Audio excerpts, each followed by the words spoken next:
भूतिया हवेली का श्राप। रवि और उसके दोस्त एक वीरान पड़ी हवेली के बारे में सुनते हैं, जहां कहा जाता है कि जो भी वहां गया वो कभी वापस नहीं लौटा। यह सुनकर उनके अंदर का रोमांच जाग जाता है और वे आधी रात को उस हवेली में जाने का फैसला करते हैं।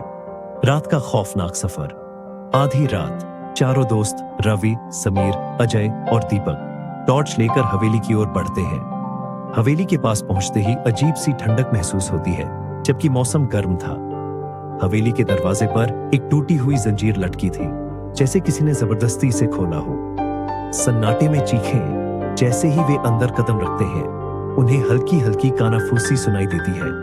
वे सोचते हैं कि यह उनका भ्रम है। अजय मस्ती में कहता है, यहाँ भूत वूत कुछ नहीं है, सब अफवाहें हैं। तभी अचानक एक तेज चीख हवेली में गूंज उठती है।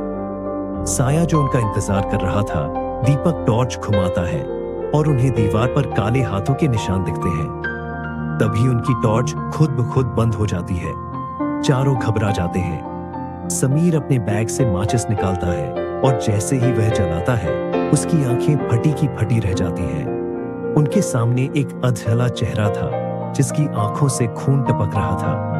भागने की कोशिश और मौत का जाल। चारों दोस्त चिल्लाते हुए बाहर की ओर भागते हैं, लेकिन दरवाजा अपने आप बंद हो जाता है।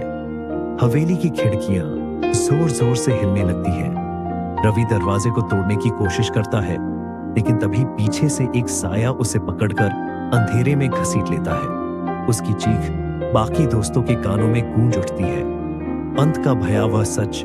अजय और दीपक किसी तरह खिड़की से कूदकर बाहर निकल जाते हैं, लेकिन समीर अंदर ही रह जाता है।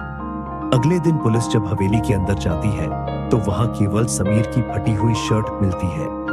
कोई नहीं जानता कि रवि और समीर के साथ क्या हुआ, लेकिन उस रात के बाद हवेली से हमेशा 2 लोगों की दर्दनाक चीखें आती हैं। कोई भी अब वहां जाने की हिम्मत नहीं करता। कुछ रहस्य हमेशा छुपे रहने के लिए होते हैं। क्या तुम इतनी हिम्मत कर सकते हो कि उस हवेली में जाओ?